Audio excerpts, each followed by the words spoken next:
As you know, my Trust Premium research project is ongoing right now, and the purpose of it is to be able to actually put a number on the premium that customers are willing to put when they buy from a trusted salesperson compared to a less trusted salesperson. And I thought it would make a lot of sense if I actually interviewed a few trusted salespeople, and I decided to start with the most trusted salesperson I ever met in my professional life, and that's Theresa Benson. Theresa Benson was the account manager for Apple when we were working at Texas Instruments. I was the general manager of a business unit, and in this episode, I actually learned for the first time that she probably helped me triple or even quadruple my net profit on the components we were selling to Apple simply because the Apple team trusted Theresa more than others.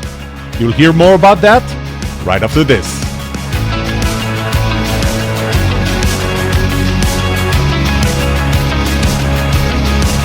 Welcome to The Trust Show. I'm Yoram Solomon, your host, the author of the Book of Trust, and facilitator of the Trust Habits Workshop. My mission is simple. I want to help you form habits that build your trustworthiness, because the answer to this question will have the biggest impact on your personal and professional success or failure. Can I trust you?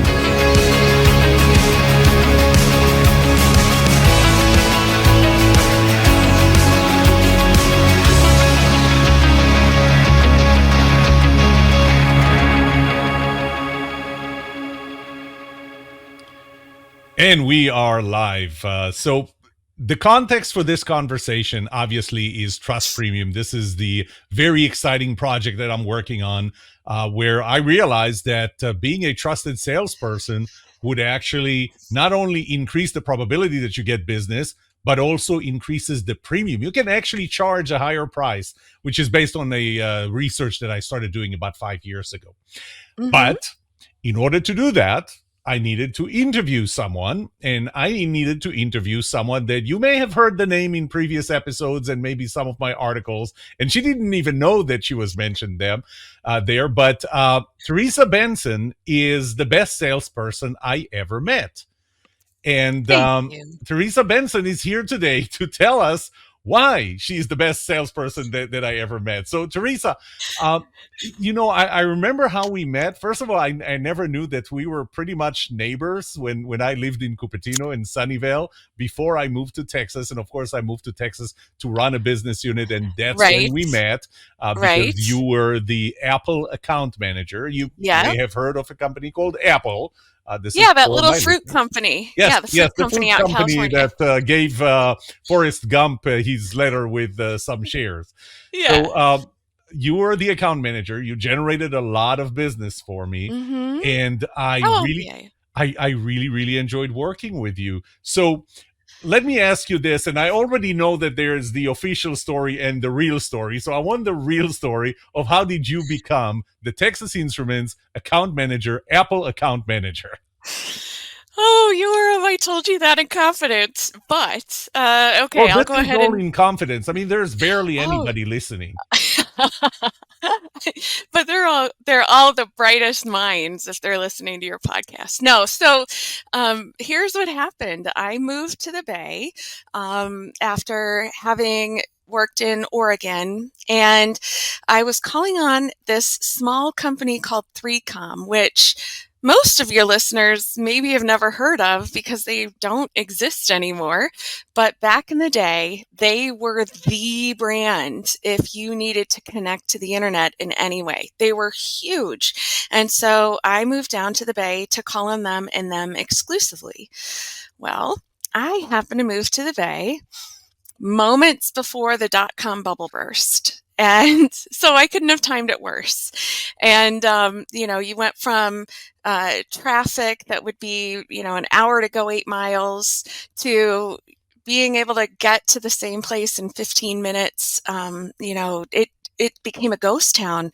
And one day as I was heading to my customer, I discovered that they were going to lay off something like half or more than half of their workforce. And I thought, I better find another account or else I'm going to have to move or find a new job. And so, my colleague had been calling on Apple. We were all on the same sales team.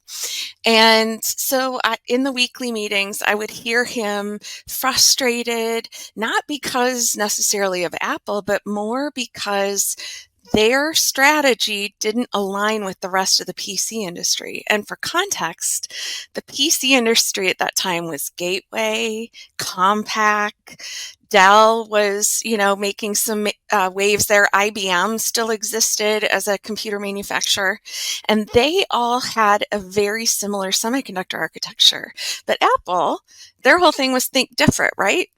And so none of what we were building for the PC industry was working for Apple. So our sales team was like, what are we supposed to sell if we can't sell, these components, and we can't get the business units to sign off on building something different?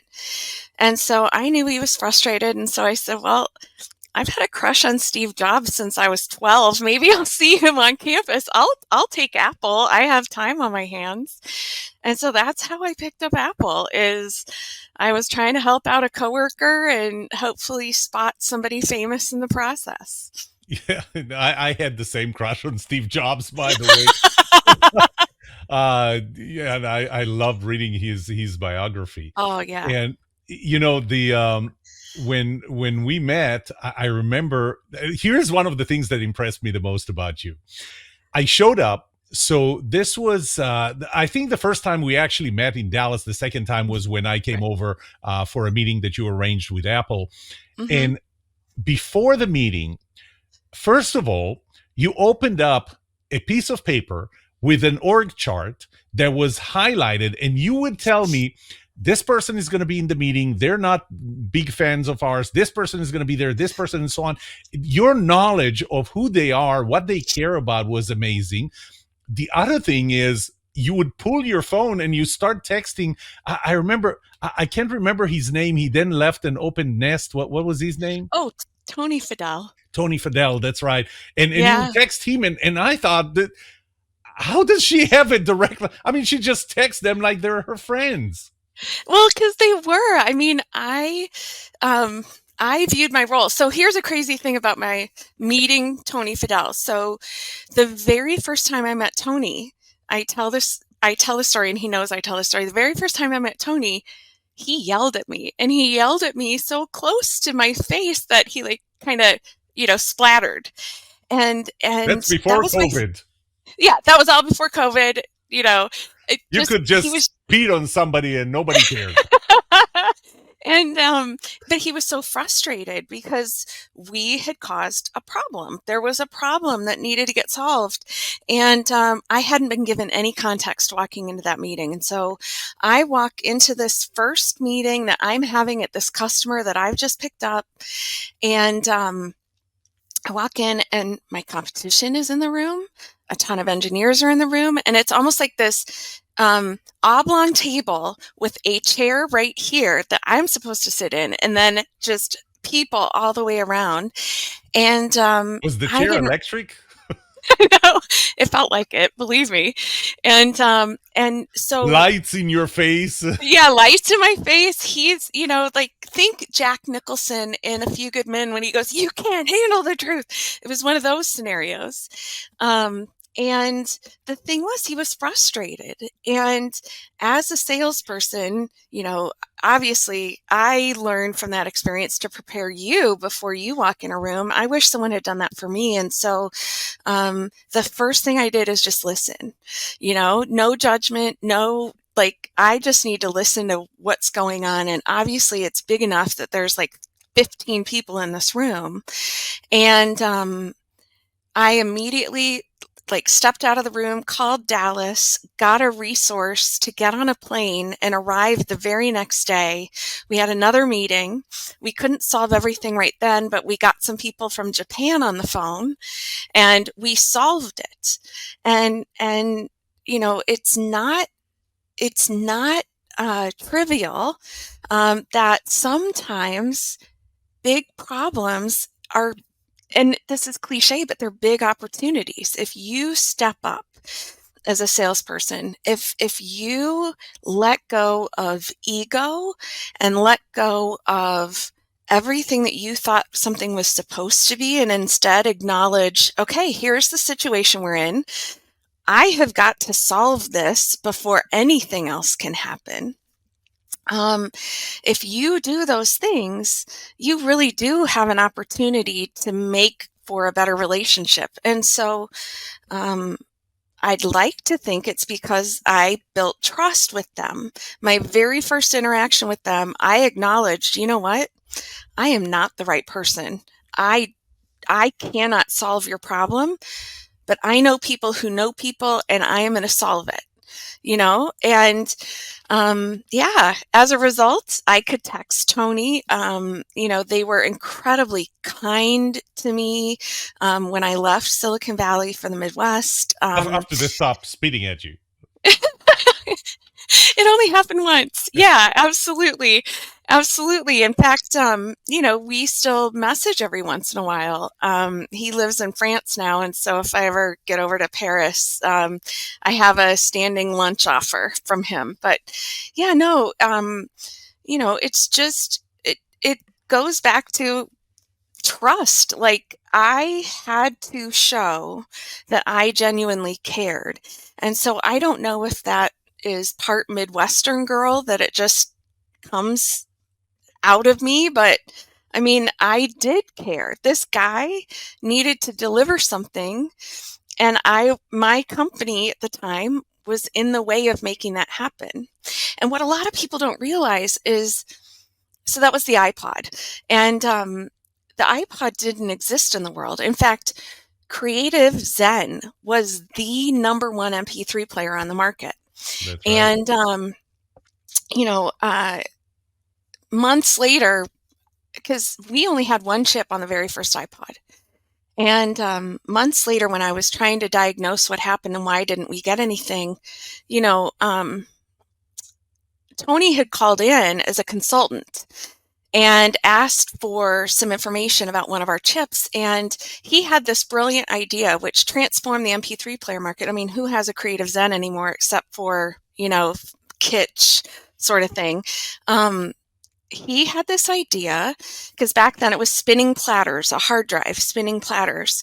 And if you're a runner and you've got essentially a record player spinning in your pocket, you're going to have a lot of skips. And so he had this great concept of dumping a bunch of music into memory and then playing from memory, so that you could have a couple minutes of music queued ahead of time. And we didn't have a product like that. And at the time, we weren't willing to listen because, again, he wasn't an Apple employee yet. We didn't know what he was really up to because he couldn't tell us.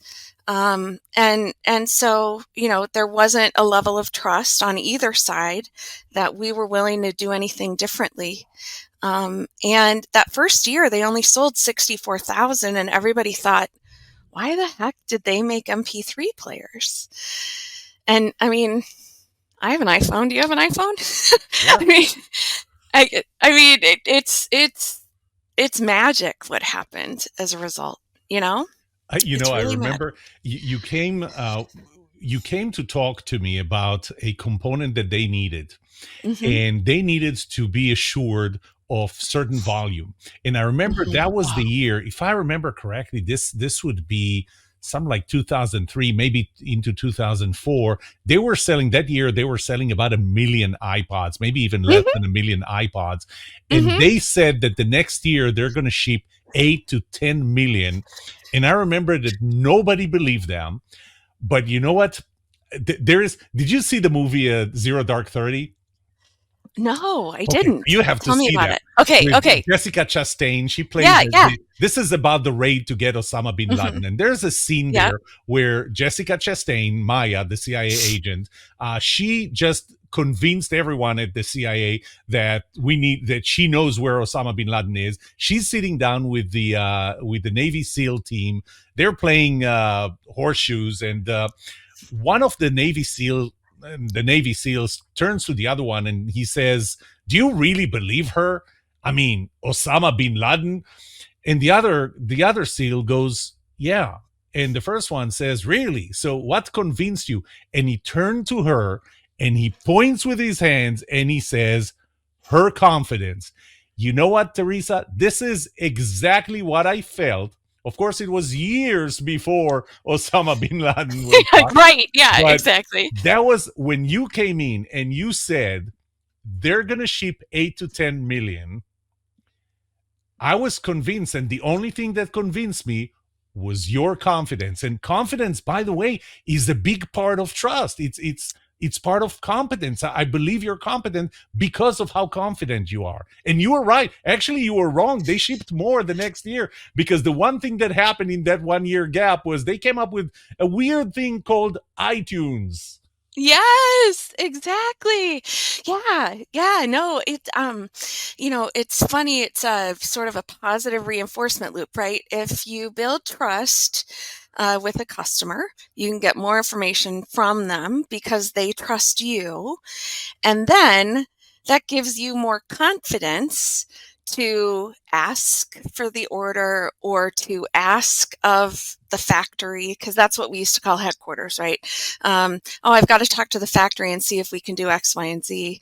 And I think a big part of how I saw my role was the factory was just as much my customer as Apple was, right? Yeah. And so I had to figure out what you, as a business leader, needed to hear and know, and what your goals were and what your challenges were, so that when I came and asked you for something, I could get you to make a decision in my favor versus the other salespeople who were also asking for, things out of the group, just like I would a customer, because I build a relationship with a customer. I need to understand their goals, understand what problems they're having. I used to call myself a jealous salesperson because I was always listening for our competition. Who are they mentioning? Who's in the lobby? I knew my competitors on site, and so yeah, I needed to know who was in my way, but I needed to know why they were there, because that probably meant either I didn't have the right product or I didn't have the right story about the product I do have. And so I needed to figure out, okay, how do I tell our story in a way that is going to have meaning for the customer? And one of the ways that things have meaning is if you take the time to understand the customer. If you just say, my widget is the best widget because of X, Y, and Z, but you don't say, hey, I know what you're trying to do is transform Apple into a total ecosystem of products. And so one of the things you're doing is building out software and other accessories to work with this new MP3 player you've just brought out. Right? If I just tried to pitch a power supply chip of some kind and I didn't instead acknowledge their reality, which is they were chartered with building this entirely new business for the company, I wasn't going to be successful, and I wouldn't have earned their trust. I wouldn't have earned their willingness to listen either, and so between version 1 and version 2 of the iPod, we went from having one chip to having 40% of the power circuit, the next time around. So Plus my amazing components that were plus 1394 your that nobody uses anymore. But that's okay. exactly, but that's okay. That's okay. It is what it is. And by the way, one of the biggest challenges I had at TI with this business unit was that I saw the end of The that. writing on the wall. I saw the end of. I saw that when they stopped shipping the 1394 cable, the Firewire cable with the iPod. I said, the next thing is the connector, and the component will follow. And anyway, but that Yeah. we digress. But let me ask you, if I remember correctly, you became friends with them. I mean, on a personal level, it wasn't just a professional relationship. I sell, you buy, but you became Mhm. real friends. I tried to, it's funny. They almost felt more like coworkers than the folks in the TI sales office because I spent so much of my time there. And in fact, early on when calling on them, so, TI had a dress code of how you needed to dress. And I remember Maxim had an even fancier dress code. Like the guys had to wear ties and all this stuff. And if you remember, Apple, you didn't have a dress code. You didn't have a formal like title either. I remember I had one guy who was a plumbing architect. He was in software. I had another guy who was a code ninja, like that was on their business card. And so, most times people came in jeans and a t-shirt, shorts, whatever, and I would have to go in there all dressed up. And so one day I asked my boss, like, hey, I hate that I look different. When I go on, I'll come into the TI office and I'll dress up, but when I go on campus, can I at least wear jeans? And I had to ask permission, right? And, but my whole strategy there was to look like them, to be part of the team. And I don't know if you remember this, but anytime I brought you or anyone else from the factory in, I would wait until you all sat down. I'd wait till the Apple people sat down, and then I'd sit on whatever side of the table they sat on. Yeah. Unless it was negotiations, I always sat on the side of the Apple folk. And yeah, I developed amazing friendships. I mean, one time I got incredibly sick, and an administrative assistant for the VP of engineering at the time went grocery shopping and brought me orange juice and chicken soup, or when I left, I mean, I cried my eyes out. We had a going away party, like Apple people and I did, Apple people came to my birthday party. I mean, they just felt part of my everyday, the way coworkers typically do at a company. Yeah. They were, we went to movie. I don't golf. In fact, I just saw an article about Me how neither. I never, I don't get it. So what I used to do is I'd take people to the movies, and so I remember taking some of the audio team to go see The Italian Job in the theater. And it was just the newest movie out. I didn't plan anything. And then it turned out there's a scene in it in which one of the actors says that they're going to buy some speakers with Burr Brown DACs in them. And I'm like, I swear, guys, I did not plan that. And for your listeners, TI had bought Burr Brown, and I was trying to sell Burr Brown DACs into Apple, and I genuinely had no idea that quote was in the movie. It wasn't a placement. It was just part of, and they're like, yeah, Theresa, whatever. But, you touched on several parts of my trust model, personality compatibility. The fact that you didn't show up there as I'm a TI person and this is how we dress, but you showed up as someone like them. I remember you talked about the formality of the company. I remember when I moved, they issued business cards. Nobody asked me. They issued business cards for me. And in TI, do you remember the layers there? So my layer said I was a branch manager. And so I would take those business cards and give them to people, and people would ask, what's a branch manager? Because, at TI this is what we call your level. You're a branch manager. And at some point I went back to my boss and I said, can I just order cards that say general managers? Because that's what people outside of here understand. And, when you talked about sitting on their side of the table, one of the things that you're always being warned about salespeople is that they take the side of the customer. So they're on the customer side. They're not on your side. They work for you. You pay them salaries, but they're on the customer side. And I remember that my answer to that was, that's exactly where I want them. I want them there. I don't need them on my side. I'm good on my side. I need them there. I need an advocate for the customer, because they need to be the ones who really, really understand.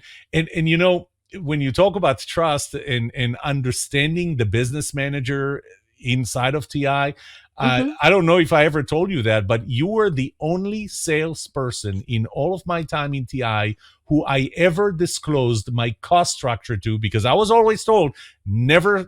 never tell salespeople what your cost is, because they're going to lower the price over there. And I remember when they went from that 1 million to estimating 8 to 10 million, they also needed a price concession.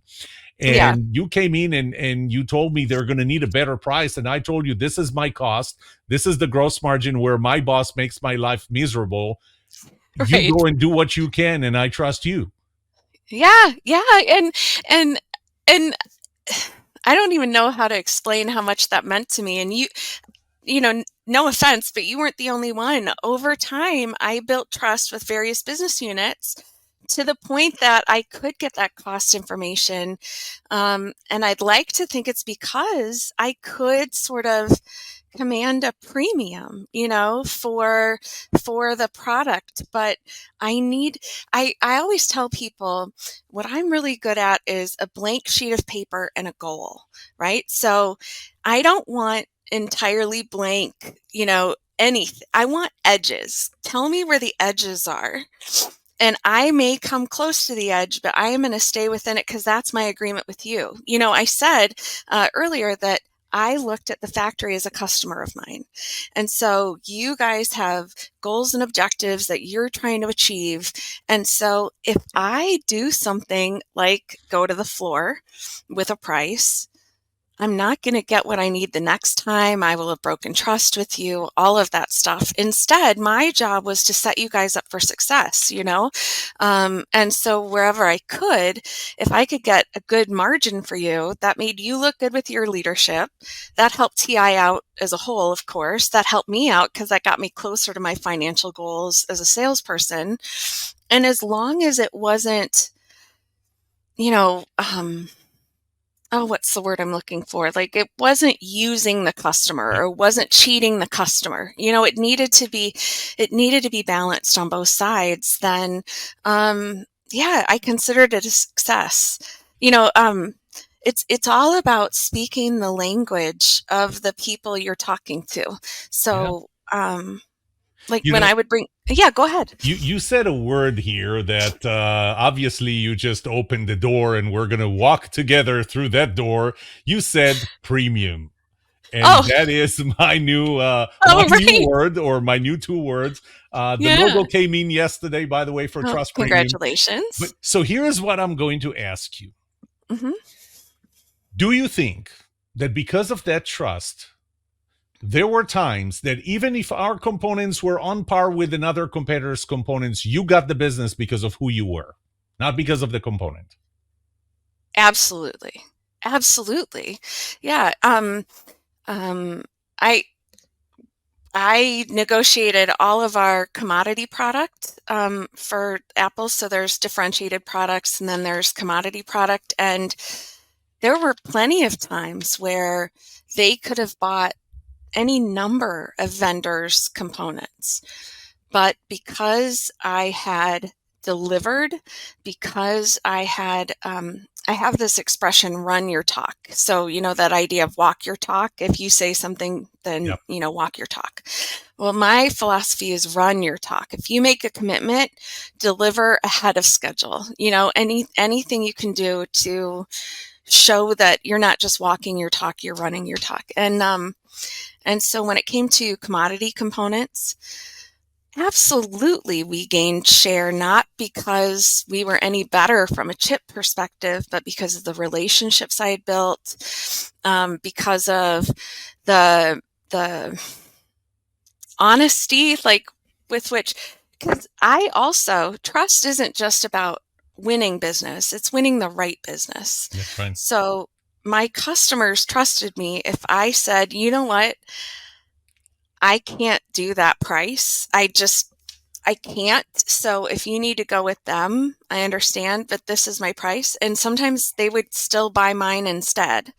Or there would be times when they'd come to me and say, hey, do you have something? And I would take the time to go find out that, okay, we don't, but here's 3 vendors who do.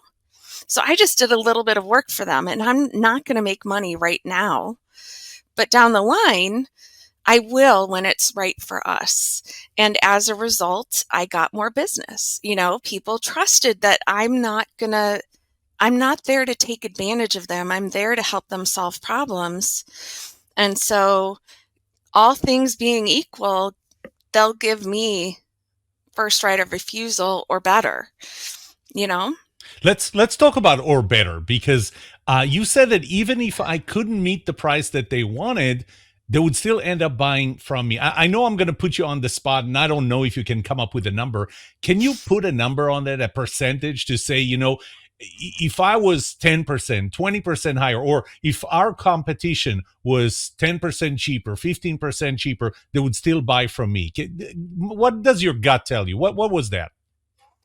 Yeah, that's a great question. I'm trying to think. I can think of a couple examples. It's funny, um, in sales, you learn to sell on value. So part of my brain says that, oh no, our products were really that great. When in fact, sometimes, let's be honest, they were the exact same product as Yeah. somebody else. But so, Except ours were prettier. they were. Our They products are absolutely were. prettier. Our products are pink. Yeah, no. Yeah, I don't know. Probably 5-10% at times. In a lot of cases, we were talking about very inexpensive products, but hundreds and hundreds of thousands of them. Yeah. And so, a half a cent here or there times several 100,000 starts to be a lot very quickly. And, a half a cent on a 5-cent part is pretty significant. Or It's even 10%. exactly. And Or yeah, go ahead. some components, I mean, leaving the other side of it, the operational side, the P&L Mhm. side of it, I had components that had a net profit margin of 5%. So Yeah. if you can get a 10% higher price, our cost is the same. You tripled my net profit. You tripled my net profit, and all you did was being more trusted by the customer. Abs- yeah, absolutely. You know That's how really powerful this is? I'm actually very humbled at the moment. I hadn't really thought about it. Like, I don't know, I just would go about my work. But yeah, I mean, I was so meticulous about wanting to build that trust, and it was important to me not only that they trust me, but they trust the people I bring in, right? So, every person who came in from the factory, I probably did this with you. I sat you down, I would go through your presentation, and back then, um, we talked in terms of PCs and laptops. Everything was PC and laptop because that's what Gateway, Compaq, Dell called theirs. And I would sit there and do find and replace because at Apple, there was a joke, a laptop is the top of your thighs. That's your laptop. Yeah. They made portable computers. And so I would sit there and go through and change everything from laptop to portable. And then instead of PC, I don't remember what I used, but they didn't make PCs, and I knew how it grated on them when a semiconductor vendor would come in and pitch the same crap that they're pitching to all the PC manufacturers and not even bothering to use their language. And so I would try to do anything like the org chart that you talked about at the top, anything to make you guys from jump be different in some way, to speak their language, to understand their goals, to get some of that out of the way so that, and it may have felt artificial right at the very beginning, but very quickly it built trusting relationships not only with me but with my company. And so I think some of it was them trusting me that they'd be willing to pay a little premium, but I think it was understanding that relationship really was between two organizations, building a trusting relationship between customer and supplier that enabled me to ask for a premium, you Well, know? I would disagree with you. I mean, having been on that side, it was you.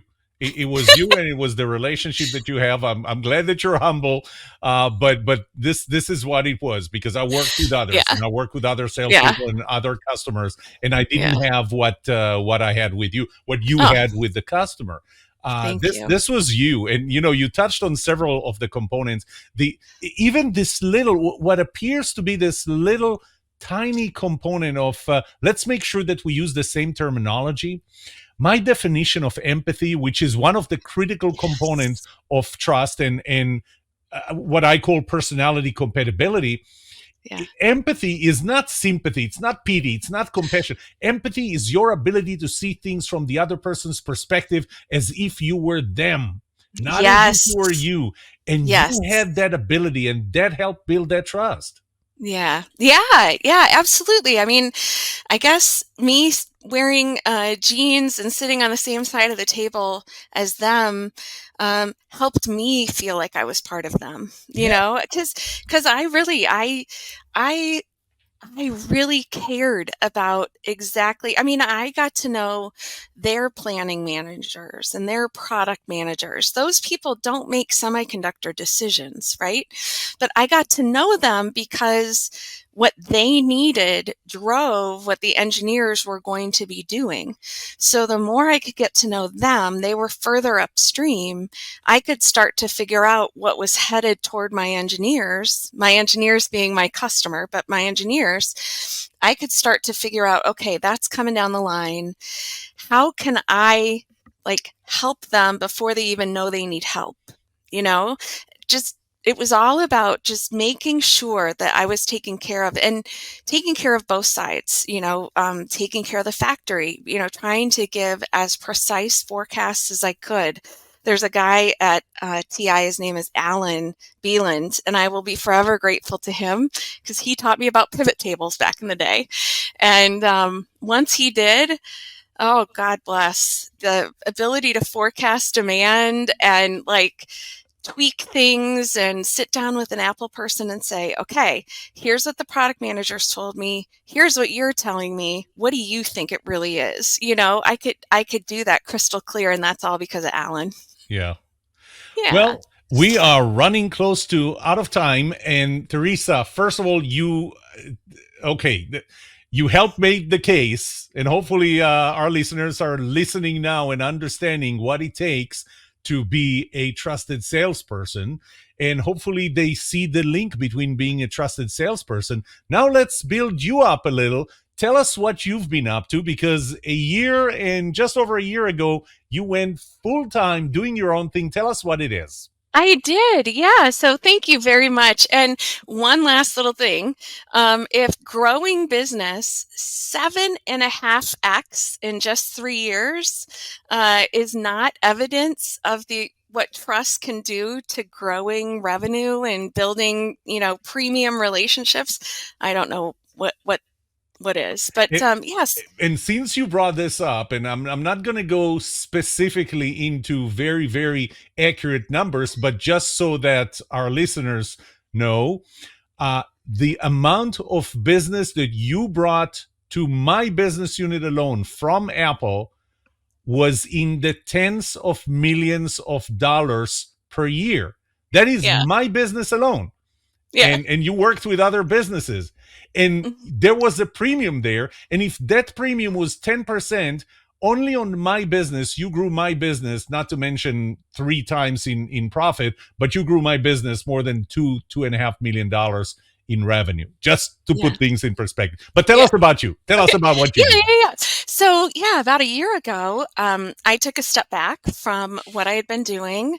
I had been working with an agency out of Philadelphia doing strategy work with them. And I had had several personal losses in 2021 and had been giving some thought to, okay, maybe I need to rethink how much time I'm focusing on what. And in September of last year, I stepped back entirely from working on strategy, working on anything, and spent some time volunteering and really getting intentional about what is it that I contribute and do for organizations. And what I realized is I'm a quilter by hobby and whatnot. And I realized that I'm a quilter at work too. I stitch things and people and ideas together. I connected you with Apple people. I connected other business units. I connected people's strategies with actionable steps that they could take to achieve them. I'm a connector of people, ideas, to achieve goals. And so I reached out to a few people I knew in my network and said, hey, this is what I do.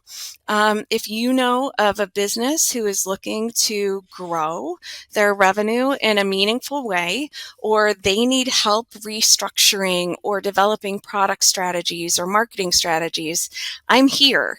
I am available, and I'm good at what I do. And I would love a referral. Thank you for nodding like that. You And are. You are very good at what you do. Thank you. And so that's what I've been doing. I work as a executive strategy consultant for CEOs, chief product officers, marketing teams, helping them figure out how to tell their story in the way their markets need to hear it, and also helping them see what resources they have and what they need in order to accomplish their goals. And then I set about helping them do it. And what is the name of the company? So it's me, but my website is radiantmeatball.com. Radiantmeatballs.com? Yeah, meatball, one word, radiantmeatball.com. Yep. And if you go Radiantmeatball.com. I'm going to make sure that I capture it right so that we include that in the show notes. Yeah, and there you'll see two paths. One is you can read all about my corporate quilting, and then I am also an award-winning quilter, educator. I teach on artificial intelligence. I teach on blending artificial intelligence with marketing and business strategy, artificial intelligence and quilting and color theory. I travel around the country, and in fact, I'm planning to make a trip to Brazil in 2024 to do a circuit. Brazil is not in the country. I do. Different. Okay. It's a different country, but that's what I'm saying is I'm branching out. I'm branching out beyond the United States and hope to bring some education down to Brazil on artificial intelligence in 2024. That is great. Theresa, first of all, I wish you luck, and whatever I can do to help, I'd be happy to. You are the best salesperson I ever worked with. Your story, by the way, is in one of my books. Well, it's actually in more than one, but in one of them specifically, Culture Starts With You, Not Your Boss. There is an entire chapter about your story. The only thing is, all the names are different. So I didn't call you Theresa. I didn't call myself Yoram. I didn't call Apple. But that story is there. Of course, now if anybody is reading Culture Starts With You, Not Your Boss, and you reach that chapter, now you know that the salesperson is Theresa Benson. Theresa, thank you so much for being on my show today. I'm delighted to have been here. Thank you so much for having me. And I have appreciated knowing you all these years and loved working with you. And I'm so happy to see you succeeding again. Thank you. And with that, back in 1972, there was a poll that asked who is the most trusted man in America. And they came up with Walter Cronkite was with 73% the most trusted man. Well, you just heard from the most trusted salesperson in America, as far as I know. This has been Theresa Benson. This was The Trust Show, Season 11, Episode 2. This was The Trust Show. If you enjoyed this episode, like it, subscribe to this channel, and get informed when I release more episodes like that. And remember, the answer to this question will have the biggest impact on your personal and professional success or failure. Can you be trusted?